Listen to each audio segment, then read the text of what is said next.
Hi everyone, my name's Ken Brook and the name of this video is called the Major League Swing Pattern. Before we get started, I want to talk about the importance of every coach and every player understanding the Major League Swing Pattern, which is basically the positions that the best hitters get into on a consistent basis. It's important for a coach to understand the Major League Swing Pattern because if he has a player who is struggling with power, with efficiency, with any kind of performance, it's his job to determine whether or not that's because of swing mechanic problem or whether it's some other aspect of hitting. It's a coach's job to identify and fix a swing flaw, and the only way to know if a player has a swing flaw is to compare it against the Major League Pattern. If you're a player, you also need to know the Major League Pattern and the positions. Throughout the course of your career, you're going to come across many different coaches with many different styles and theories of hitting. Your job is not to have a theory or a style of hitting, but instead to know the positions the best players get into. So if you're struggling, you can compare your swing with the best instead of just listening to one coach who says put your hands here, one coach who says put your hands there. How does it compare to the Major League Pattern? All right, let's take a look at some video. We're going to start by putting Pujols on the left, Trout on the right, two of the best hitters to ever play the game. And I want you to notice just how balanced these players are throughout the entire course of their swing. They haven't even started, and they're balanced. And that balance will remain. So what's the first part of the swing? First part of the swing is called the load. Now, this is the one part of the swing that really doesn't have a pattern. It's personal. It's a timing move. And every hitter has to feel their way through their own timing move and their own load. But the load is a timing move that prepares the hitter to attack the ball. So just for fun, we'll look at what Pujols does. If you look at his front knee, we'll see that his load is an inward rotation of the front knee. It's a coil. If we look at Trout, we'll see that he simply picks his knee up for his load. Once again, both players remain balanced. At no time does the weight come back over the back foot. So now let's talk about patterns. If we draw a circle right here at Pujols' belt buckle and right here, same place on Trout, we can see as we move these players forward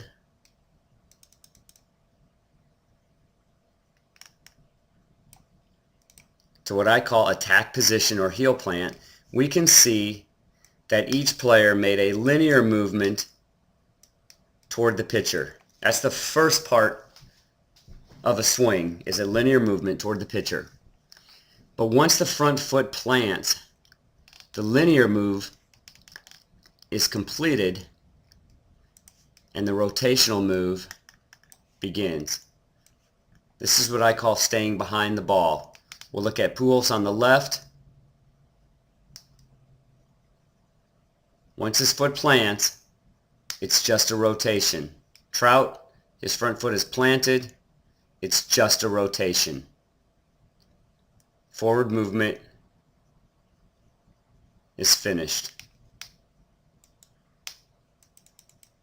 So, heel plant position, attack position, whatever you want to call it, it's that moment right before the swing is initiated. What's it look like? Once again, it's extremely balanced.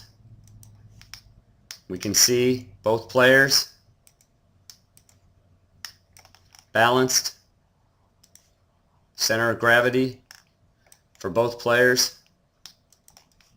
We can see that both players have their hands backing up. We can see that both players have their bat behind their heads. We can see that their shoulders are in what I call an attack downward position. This is really the first key position in the Major League swing pattern.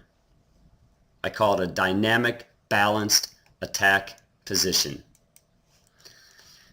I often get asked what initiates the swing.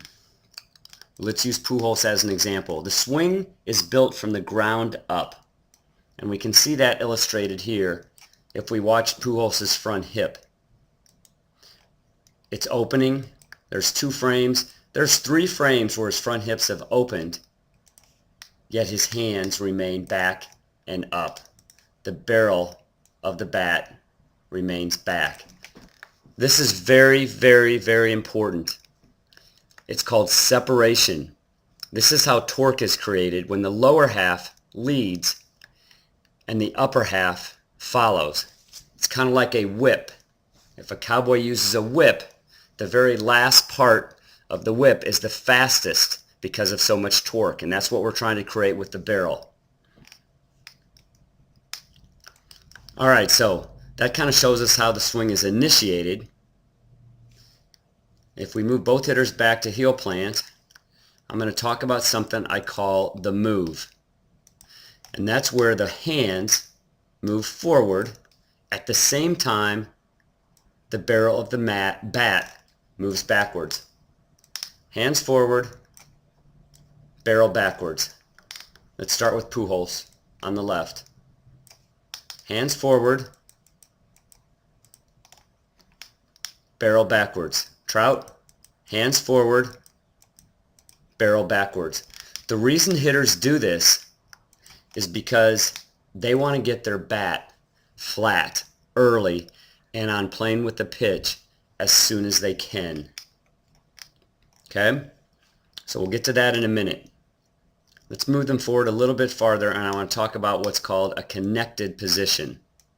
If we look at Pujols, the goal is to get the hands, the elbow, and the stripe of the pants all lined up. This is a power position. If we look at Trout, the hands, the elbow, the stripe of the pants lined up. Extremely powerful position. Now, let's go back to what we said about getting the bat flat and why they want to get the bat flat.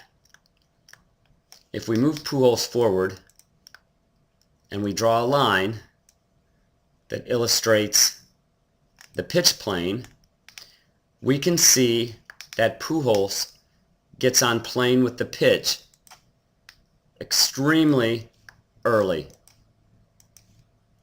Let's see exactly where that happens. So his bat enters the pitch plane way back here. Right here. If we look at Trout, we'll find the ball, we'll draw a line, and we'll see that his bat is also going to enter the pitch plane back pretty far. That's the goal. The goal is to enter the pitch plane early, right here, and stay on the pitch plane, if we stick with Trout, until contact, which is about right here. Pujols, contact. I think he's already made contact right here. So this is said to be on the pitch plane early and that you're hitting in a big zone. If we look at Pujols, his barrel is on plane with the pitch for a long time. He hits in a big zone. Trout, his plane, or his bat, I mean, is on plane with the pitch for a long time. He also hits in a big zone. Okay? Very important part of the pattern. Now, we can also look at swing plane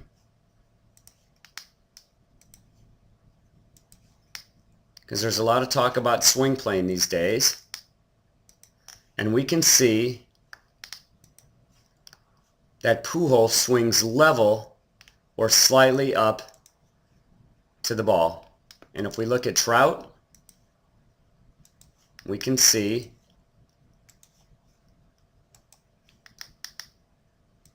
that he also swings level or slightly up through the ball. As we stay on Trout's swing, one thing also that the pattern shows us, that in order to hit a low pitch, our shoulders mimic the angle of our bat. That's called shoulder tilt. As we move both hitters into contact, we're going to see, if we look at Trout on the right, we're going to see that his elbow is still in.